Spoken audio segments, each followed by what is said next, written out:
कि ये revenue record में जो लिखा हो गया है उसको हम गलत कैसे माने। देखिए, ये देखिए जो क्वेश्चन ऑफ लॉ है वो बहुत मतलब पॉइंट पर टच नहीं कर रहा है भाई। एंट्री के आधार पर तो कोई नहीं मिलेगा, ये तो विधि मान्य सत्य है, लेकिन उसमें लिखा गया है उसको आप कैसे इग्नोर कर दोगे। कोई चीज अगर राइटिंग में हो गई है, दस्तावेज के अंदर में आ गई है, तो उसको अगर इन्होंने मतलब अदर एविडेंस से अगर प्रूफ किया कि partition was taken place, then ऐसा नहीं है कि आपका भी केस 100% क्लियरिटी वाला नहीं है।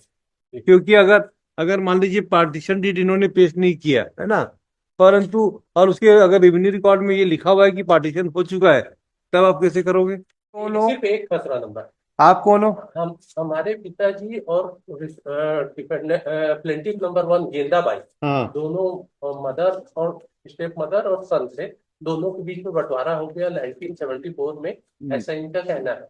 और वो उसके बाद ये एलिगेशन है कि हमने वो जमीन को बंटवारे में मदर को मिली थी, हमने चढ़ा दिया। हमारा कहना है कि वो फादर की प्रॉपर्टी थी, दोनों का हिस्सा है। तो ट्रायल कोर्ट ने डिक्री दिया एक नामांतरण पंजी के आधार पे कि 1974 में पार्टीशन डीड है, तो उसका कोई डॉक्यूमेंट फाइल नहीं हुआ है, इसमें रिकॉर्ड में नहीं है नो, लेकिन एक नामांतरण पंजी है, एग्जिबिट P3, उसमें लिखा हुआ है कि 1974 के बंटवारे के आधार पे। तो कोर्ट ने ये बोल के डिक्री दिया कि नामांतरण पंजी में इनके नाम पे चढ़ा हुआ है। और उसके खिलाफ हमने अपील की थी, अपील हमारी डिसमिस हुई थी। हमने सेकेंड अपील फाइल की कि वो इंसेस्टर प्रॉपर्टी फादर की थी और स्टेप मदर और हमारा इक्वल राइट था उस प्रॉपर्टी में। ये Status quo order has been granted by this honorable court not by way of the application of respondent, hmm. but they trying to construct upon the suit property. तो इनका intention बिल्कुल ही clear नहीं, को honorable court order का भी ये compliance नहीं कर रहे, रिस्पेक्ट नहीं कर रहे, इसीलिए मैंने एप्लीकेशन भी फाइल किया था under section 9 they are simply stated that yes we are ready for the all that, but we not the 60 decimal property is its share of the respondent who not, और ये encroachment भी कर रहे हैं और status को order के बाद भी ये इस पे बुलडोजर चलाते हैं। फाइल भी all the photographs and document not report also they not comply the respect the order of the honourable court. 13-1 का लगाया दिया आपने। मैं लगा तब तो बुलाने का बढ़िया आधार मिल गया हमको। ब्रिज कर रहे हो आप, what was the interim order pass by this court. Participant maintain status this was pass on मैंने 24/9/2025। वैसे आपके केस में आप प्लेंटिव थे। हम डिपेंडेंट थे, बेटे के लिए थे। हाँ। स्टेप मदर ने सूट फाइल किया था बेटियों के साथ मिलकर। हाँ। हम ये कितना डिस्प्यूट का एरिया का डिस्प्यूट आ रहा है। मतलब सिर्फ एक खसरा नंबर का है। कितना एरिया है वो, पता चला एक ही का एरिया वालों बहुत बड़ा।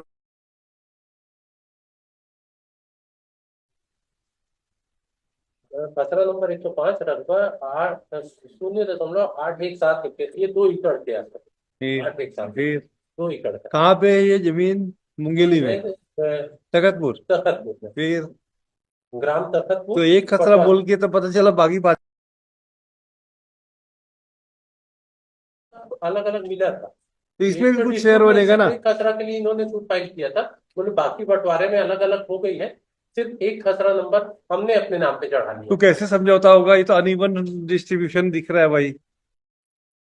अगर और मिस्टर दोनों का Amit, the question of law which has been framed by the trial court is against you also. Prima facie it goes against you unless the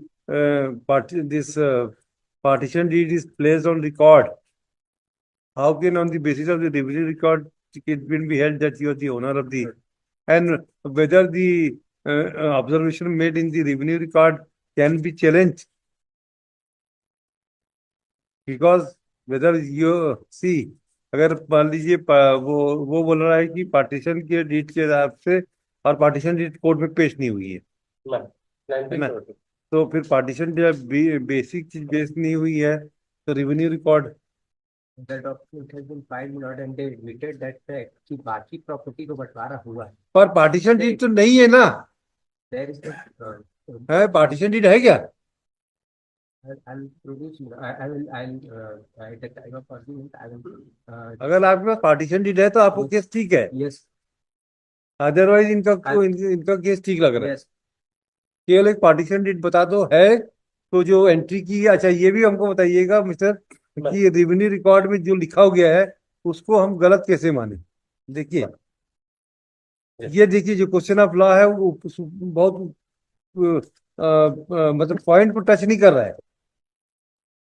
भाई एंट्री के आधार पर तो कोई नहीं मिलेगा, ये तो विधि मान्य सत्य है, लेकिन उसमें लिखा गया है उसको आप कैसे इग्नोर कर दोगे?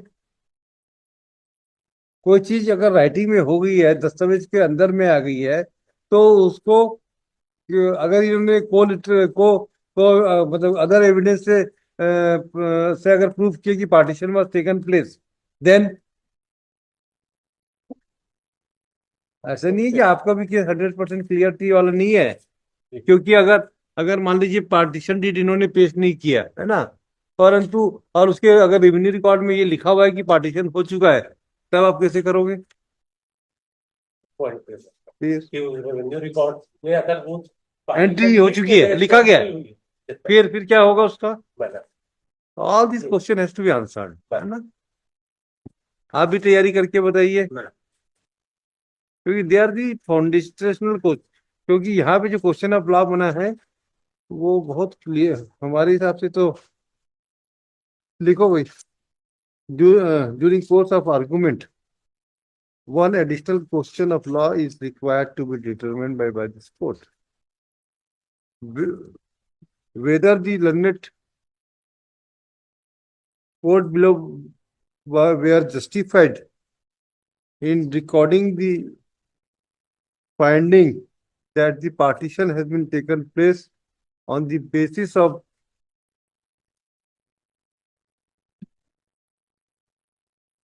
description in the revenue record, that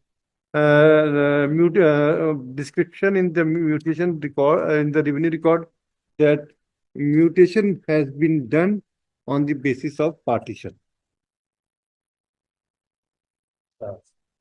ठीक है पूरा.